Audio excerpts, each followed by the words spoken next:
Hello, it's Belinda from Belinda's Book Nook, and I am here to do my Friday reads. I'm getting pretty good. I missed it, I think, last week, but I figure if I don't do it every single Friday, you guys are all forgiving of me.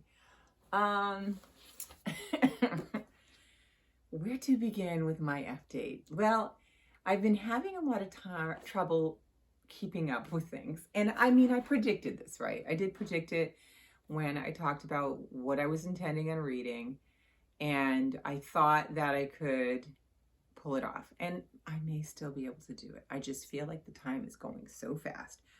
Let me first begin with the first read that I'm already behind on, The New Jim Crow by Michelle Alexander. So I'm buddy reading this with Alba, and my husband is teasing me about how many he's like, you have put page flags on every single page. And I was like, I feel like this book, every single page is important.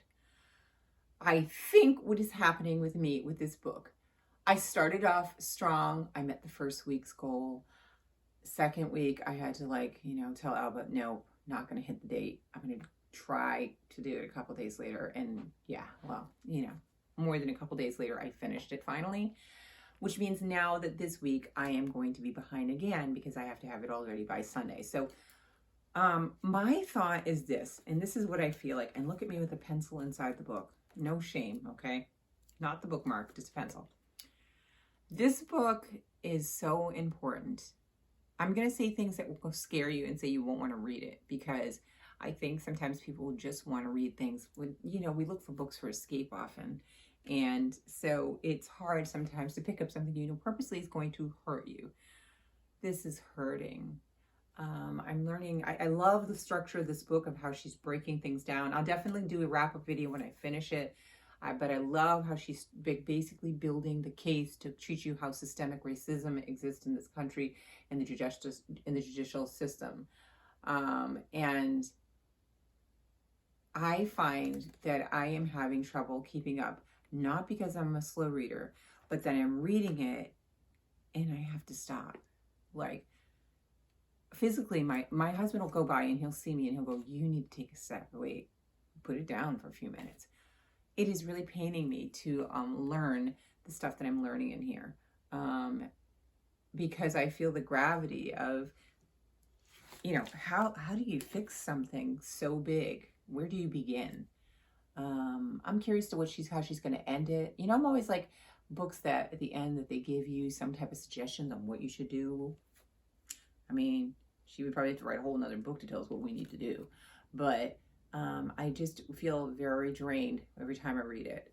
Don't listen to this and get discouraged. Do read the book. If you've read it, then, great. You probably know what I'm talking about. But I can't just blow through this. Like, this isn't like a fiction that I'm just, everything that I read, I'm like, whoa. So that's where I am with this.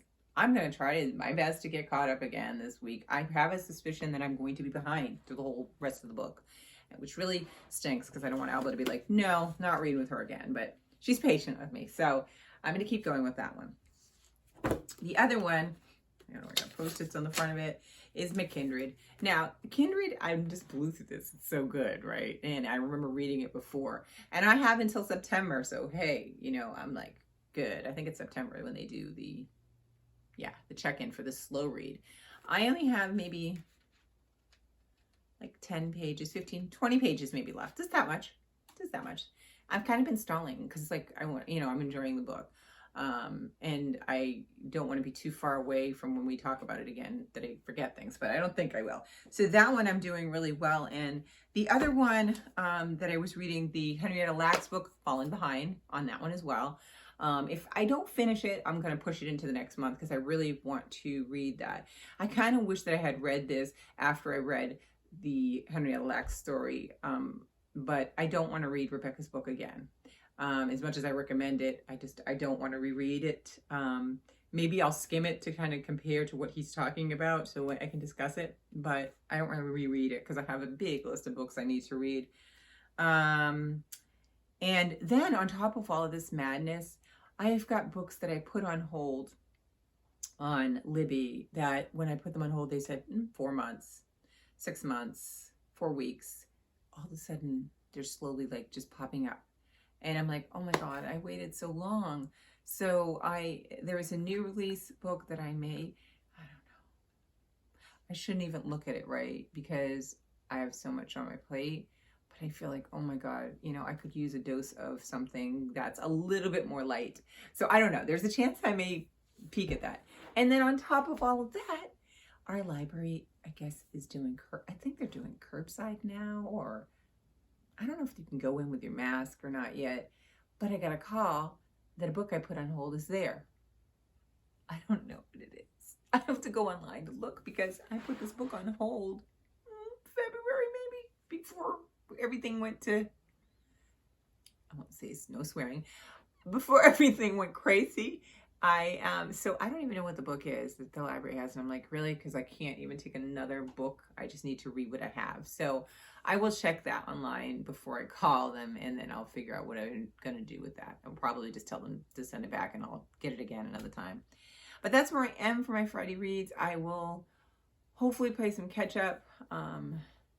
We'll see. The heat has not helped. I'm going to use that as an excuse, an invalid one, because I will sit down with the book and I start reading and then I start dozing too. So that's not helpful. I hope you guys are having a better reading experience than I am. And I will talk to you guys next week. Have a great weekend. Bye.